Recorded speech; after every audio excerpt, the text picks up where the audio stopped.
नमस्कार बच्चों, स्वागत है एक बार फिर से आपका अपने YouTube channel path finder institute Kanpur में। और आप पढ़ रहे हैं mathematics with Yogesh Rajput.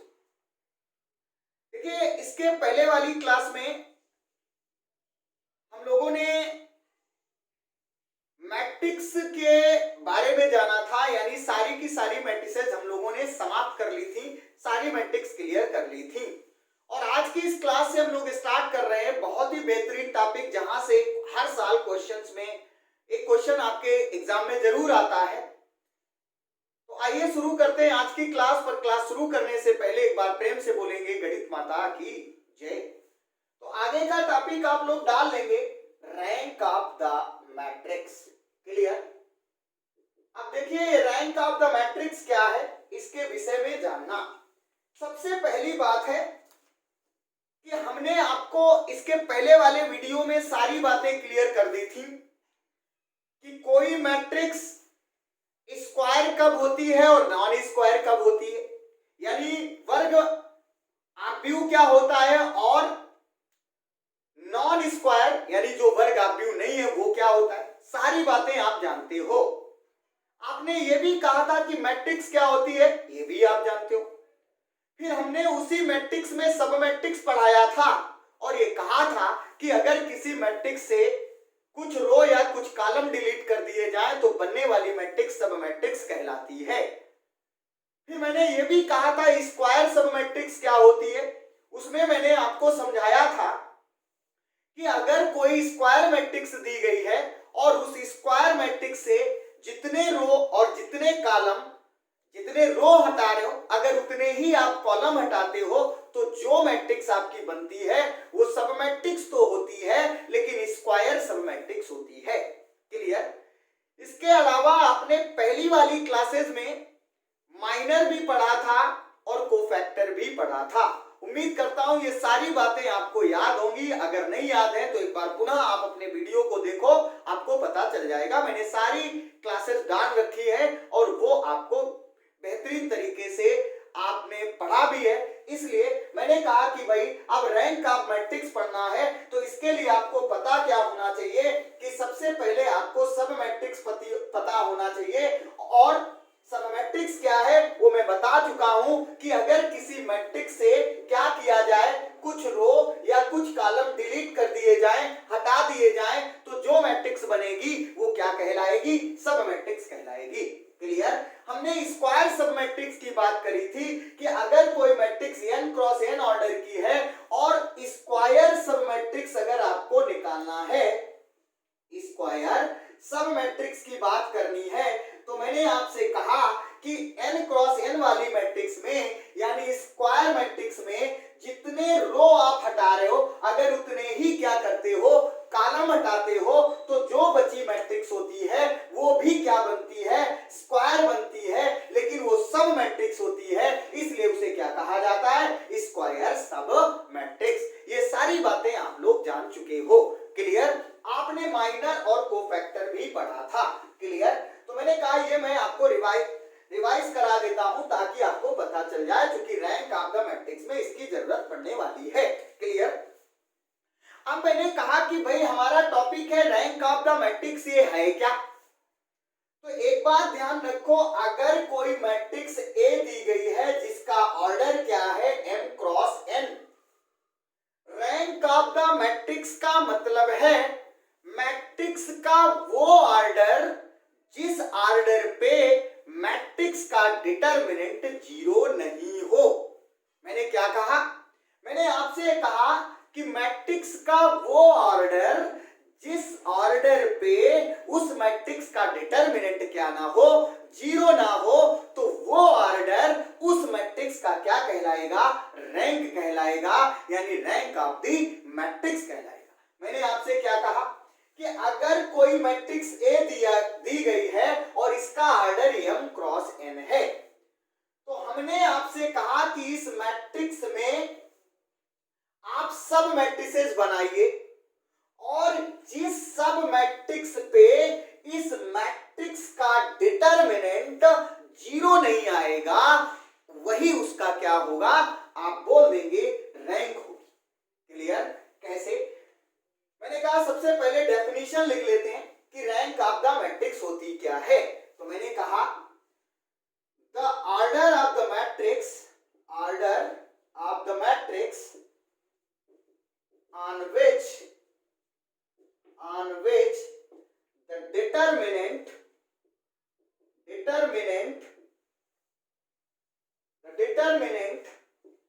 on that order of the matrix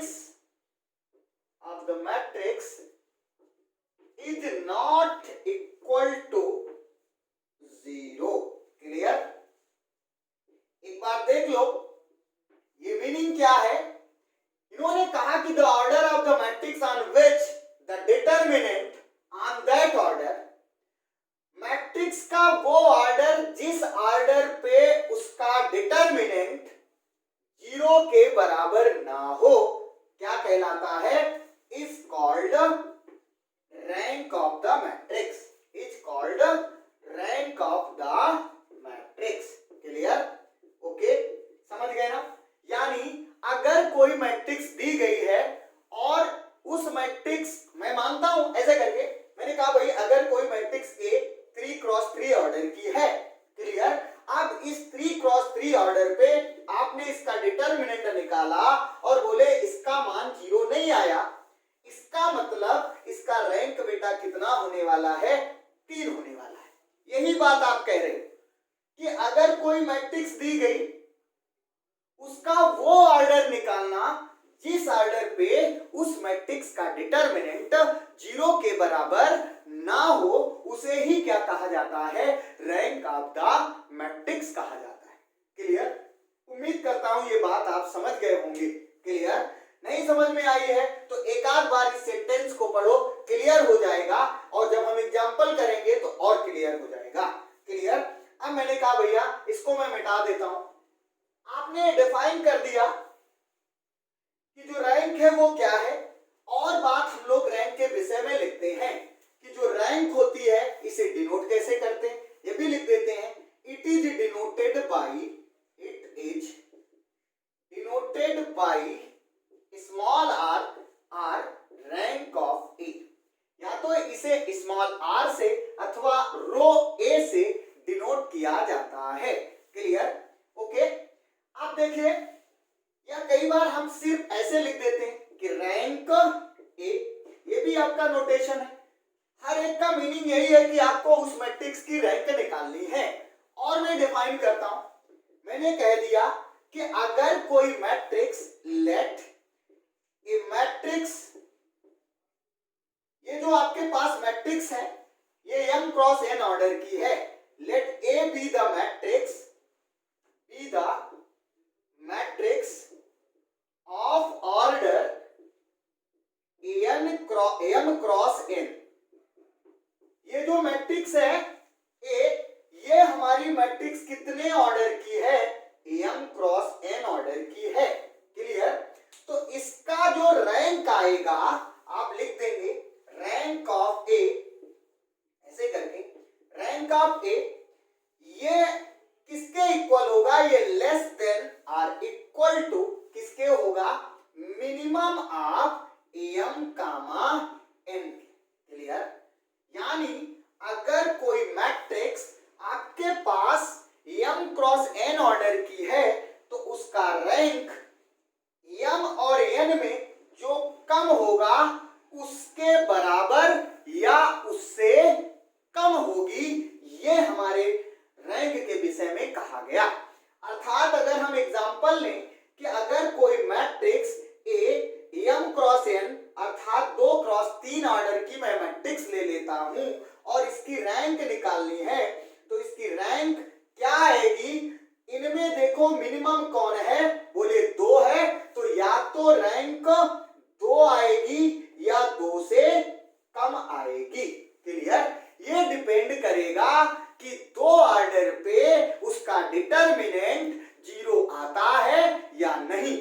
अगर डिटरमिनेंट 0 आएगा तो उस ऑर्डर पे उसका रैंक डिसाइड नहीं होगा, तो फिर उससे कम होगी। यानी अगर इसका रैंक 2 है तो इसका मतलब मतलब ये हुआ 2 क्रॉस 2 पे इसका डिटरमिनेंट 0 के बराबर नहीं होगा। और अगर 2 से इस पे 2 पे डिटरमिनेंट 0 हो रहा है, क्लियर, तो जाहिर सी बात है 2 से कम रहनी है और आप कह देंगे कि भाई इसकी रैंक या तो 2 होगी या 2 से कम हो। अब मैंने कहा कि भाई और क्या बात रैंक के विषय में निकलती है वो भी नोट करते हैं। आप नोट करते रहिएगा, ईमानदारी के साथ आनंद मिलेगा, आप केवल नोट करते जाइएगा। और ये तय है कि यहां से क्वेश्चन आना है, वीडियो को शेयर करते रहिएगा, एंजॉय करते रहिएगा। चलिए भैया नोट कर लो इसको, ठीक है। आप देखिए मैंने कहा और रैंक की क्या बातें निकल के आती हैं उनको भी हम लोग समझ लेते हैं, ठीक है। मैंने ये कहा कि अगर किसी मैट्रिक्स की रैंक R है, इसका मतलब उसके हायर ऑर्डर पे यानी R+1, R+2 पे डॉट डॉट डॉट यानी R से ज्यादा पे जो आपका डिटरमिनेंट आएगा वो 0 होगा। मैंने आपसे क्या कहा कि अगर किसी मैट्रिक्स की रैंक R है तो R रैंक है तो ऑर्डर भी मैट्रिक्स का R ही रहेगा, क्लियर। निश्चित रूप से आप कह सकते हो कि R से ज्यादा का ऑर्डर का मैट्रिक्स कैसा रहेगा, उसका डिटरमिनेंट 0 आएगा। तो ये भी आप लिख देंगे, if the matrix A has the rank small r, then determinant of order higher than r, ठीक है। if higher than small r is equal to 0, clear. एक बार पुनः देख लो मैंने क्या लिखा है। मैंने लिखा है कि अगर किसी मैट्रिक्स A की रैंक क्या है, स्मॉल r है, तो उसके हायर ऑर्डर पे यानी R+1 पे, R+2 पे एंड सो ऑन पे रैंक जो उसकी डिटरमिनेंट आएगी उस मैट्रिक्स की वो क्या रहनी है, 0 रहनी है, क्लियर।